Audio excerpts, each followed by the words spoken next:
आज मैं आपको बता रहा हूँ कॉपर पाइपिंग का सेंटर किस तरह निकालते हैं और कॉपर पाइपिंग का सेंटर निकालते हैं तो लेफ्ट साइड में कितने छोड़ते हैं। तो आज मैं आपको बता रहा हूँ, देख सकते हैं यहाँ पे मेरे को एक कॉपर पाइपिंग करने का है, या ये दीवार के पूरा सेंटर में करना है। जो विंडो दिख रहा है आप इसके सेंटर में अपने एसी का कॉपर पाइपिंग करने का 1.5 टन का एसी आएगा। तो अभी मैं आपको बता रहा हूँ किस तरह सेंटर निकालते हैं इसके अंदर। तो साजिद सेंटर निकाल दो इसके अंदर।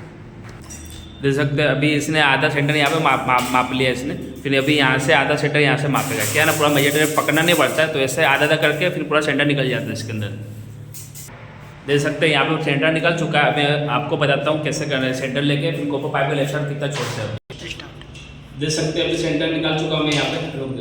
यहाँ पे सेंटर ले चुका हूँ और अभी देख सकते हैं यहाँ पे सीलिंग क्या अभी बना नहीं है, तो अभी जब कन्फर्म कर लिया यहाँ पे सीलिंग बना नहीं है, तो यहाँ पे कंफर्म कर लेगा कितने इंच का सीलिंग है आप कॉपर पाइपिंग करो। तो अभी मैं कंफर्म कर दूँ यहाँ पे सीलिंग 6 इंच का आने वाला है। इधर पहले 6 इंच का मार्किंग ले लेंगे अपने, ये 6 इंच का मार्किंग होगा अपना। नहीं यहाँ पे 1.5 टन का ऐसे आने वाला है। जो 1.5 टन का ऐसे जो माप रहेगा 38 इंच का वो आता है, 37 और 40 इंच के बीच में वो 1.5 टन का कोई भी कंपनी का ऐसे आ जाता है। तो हिसाब से अपने सेंटर का लेंगे अपने 18 इंच पे लेंगे। लेफ्ट यहाँ पे सेंटर से अपने लेफ्ट साइड में 17 या 18 इंच ले सकते हैं अपने, तो मैं 17 इंच पे लूंगा मैं 1.7 के।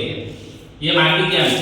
अभी जो कॉपर पाइपिंग है ना इसके अंदर के साइड में छोड़ने का, इसके बाहर के साइड नहीं छोड़ने का। मान लो मैंने जब कॉपर पाइप छोड़ा ना, मैं जब ऐसे फिटिंग होगा, अगर मान लो उसके अंदर 35 इंच का एसी आया तो उसमें मेरे को एसी कॉपर पाइप बाहर दिखेगा ऐसा, तो कॉपर पाइप बाहर साइड में चला जाएगा। कभी 1.5 टन का एसी हो तो उसको 17 लेफ्ट साइड में 17 इंच में छोड़ने का हो।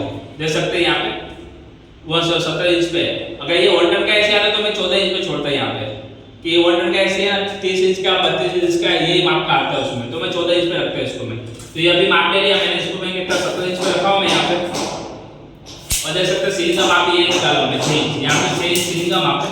देख सकते हैं ये 6 इंच सीलिंग का माप है। अभी यहाँ से अपने क्या 18 इंच भी ले सकते हैं, 16 इंच भी ले सकते हैं, जैसा जगह है। तो अभी मैं यहाँ पे 16 इंच का लेने वाला हूँ। देख सकते हैं 16 इंच यहाँ पे आ रहा है मेरा, तो 16 इंच यहाँ पे आया तो ये यहाँ पे जो पानी का पाइप होता है, पानी का पाइप यहाँ से पर टच हो जाना चाहिए 16 इंच के बॉटम में। तो यहाँ पे पानी पाइप आएगा, जो मेरा कॉपर पाइप है यहाँ पे आएगा। ये लेवल पे कॉपर पाइप भी निकालूंगा मैं। देख सकते हैं यहाँ पे कॉपर पाइप सीधा निकाल दूंगा और यहाँ पे 1 इंच पे वो पानी पाइप निकल जाएगा। और यहाँ पे टेलमेट आने वाला है, बॉक्स आने वाला है यहाँ पे फर्नीचर का पर्दे के लिए यहाँ पे। तो ये टेलमेट के अंदर पानी का पाइप भी यहाँ से लटकता हो जाएगा, ये भी सूख जाएगा। और मेरा कॉपर पाइप यहाँ पे ऐसे सीधा निकालूंगा मैं, और फिर यहाँ से लेकर के ऐसे ले सकता हूँ मैं। तो 1 टन का जो 1 टन का माप है देखो 1 टन का अगर होता है यहाँ पे, तो मैं 14 इंच में ये यहाँ पे कॉपर पाइप निकालता। ये 1.5 टन का एसी आने वाला है, तो कितना 17 इंच में निकाला हूं मैं। अगर ये 2 टन का एसी होता तो मित्सुबिशी का 2 टन में 2 टन में 1.5 टन में या 1 टन में 47 इंच का मशीन आता है, तो मैं उसको 20 इंच में निकालता हूँ यहाँ पे। और 2 टन का एसी आता तो मेरा 20 इंच भी यहाँ पे कॉपर पाइप निकलता है यहाँ पे। तो ये आपको ना फुल वीडियो बता दिया मैंने किस तरह कॉपर पाइपिंग का माप करते हैं। यहाँ पे लेफ्ट साइड में कितना इंच छोड़ते हो वो हिसाब से फुल वीडियो में आपको बता दिया मैं। अगर कुछ भी छूट गया हो तो नेक्स्ट वीडियो में आपको बताता हूँ मैं।